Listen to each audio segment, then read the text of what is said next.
ಕಾರ್ಕಳ ಹಾಗೂ ಹೆಬ್ರಿ ತಾಲೂಕಿನ ವಿವಿಧೆಡೆಯಿಂದ ಸುಮಾರು 616 ಮಂದಿ ವಲಸೆ ಕಾರ್ಮಿಕರು ಕೆಎಸ್ಆರ್ಟಿಸಿ ಬಸ್ ಮೂಲಕ ತಮ್ಮ ಊರಿನತ್ತ ತೆರಳಿದ್ರು. ಕಟ್ಟಡ ಕೂಲಿ, ಹೋಟೆಲ್ ಕಾರ್ಮಿಕರಾಗಿ ದುಡಿಯುತ್ತಿದ್ದ ಗದಗ, ಗಂಗಾವತಿ, ಹಾವೇರಿ, ಬಾಗಲಕೋಟೆ, ಕೊಪ್ಪಳ, ಹುಬ್ಬಳ್ಳಿ, ಯಾದಗಿರಿ, ಗುಲ್ಬರ್ಗ, ದಾವಣಗೆರೆ, ಬಿಜಾಪುರ ಭಾಗದ ಸುಮಾರು 616 ಮಂದಿ 12 ಬಸ್ಗಳಲ್ಲಿ ಊರಿನತ್ತ ಸಾಗಿದ್ರು.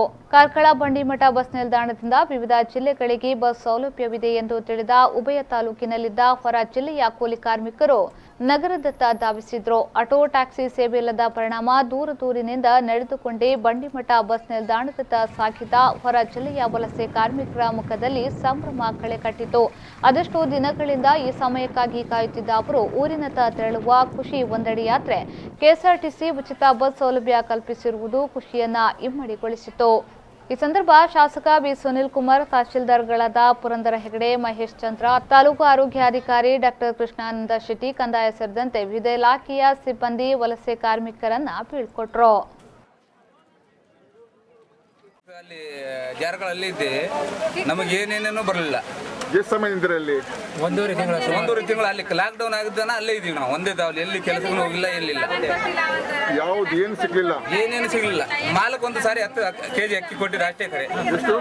ಒಂದು 10 kg ಅಕ್ಕಿ ಕೊಟ್ಟಿದ್ರು ಫಸ್ಟಿಗೆ, ಒಬ್ಬರಿಗೆ 10 kg 10 kg ಅದು ಫಸ್ಟಿಗೆ ಕೊಟ್ಟಿದ್ರು ಅಷ್ಟೇ. ಕರೆ ಹಿಂದಗಡೆ ಯಾರು ಕೊಳ್ಳಿಲ್ಲ. ಖರ್ಚಿಗೆ ಏನೂ ಇಲ್ಲ. ಅದೇ ನಮ್ದು ಏನಿತ್ತು ಮನೇಲಿ ತಂದಿದ್ದು ಉಳಿದಿತ್ತು ಅದೇ ತಿಂದು ಜೋಪಾನ ಮಾಡ್ಕೊಂಡು ಬಂದೀವಿ. ನಿನ್ನ ಮಳೆ ಬಂದು ಎಲ್ಲ ಒಟ್ಟು ತಕ್ಲೀಫ್ ಆದಕ್ಕೆ ಇವತ್ತು ಕಳಿಸಿದ್ರು. ಅವ್ರಿಗೆ ಫೋನ್ ಮಾಡಿದ್ರೆ ಆ ಕಡೆ ಅವರು ಅಲ್ಲೇ ಇರಿ ನೀವು ಬರಬೇಡಿ, ನಾವೆಲ್ಲ ಕರ್ಸ್ಕೊತೀವಿ ಅಂತಂದ್ರೆ ಸರ್. ನಮಗೇನು ಯಾರು ಕೇರ್ ಮಾಡಲಿಲ್ಲ. ನಮ್ಮ ರಾಜಗೌಡ ಕರ್ಕೊಡ್ತೇವೆ ಅಂತಂದ್ರೆ ಕರ್ಕೊಳ್ಳಿಲ್ಲ ಸರ್. ಇವತ್ತು ಬಿಡ್ತೀವಿ ಬಸ್ಸು, ನಾಳೆ ಬಿಡ್ತೀವಿ ಅಂತ ಬಿಡಲಿಲ್ಲ. ಏನೋ ಕಳಿಸ್ತೀವಿ, ಎಲ್ಲಿ ಆದಿರಿ ಅಂತ ಎಲ್ಲ ಅಡ್ರೆಸ್ ತೊಗೊಂಡ್ರಿ ಸರ್. ಎಲ್ಲರೂ ತೊಗೊಂಡ್ರಿ, ಏನೂ ಒಂದು ಕಳಿಸ್ಲಿಲ್ಲ. ಫೋನ್ ಮಾಡಿದ್ರೆ ಫೋನ್ ರಿಸೀವ್ ಮಾಡ್ತಾ ಇಲ್ಲ. ಇಂಥ ಪ್ರತ್ಯಾಗ ಎಲ್ಲೇ ಮನೆಗೊಳಗೆ ಬೆಡ್ಕೊಂಡು ತಿಂದು ಈಗ ಹೊಂಟಿವ್ರಿ ಸರ್. ಎಲ್ಲ ಇದು ಕೊಟ್ಟರೆ ಮೇಲೆ ಪರ್ಮಿಷನ್.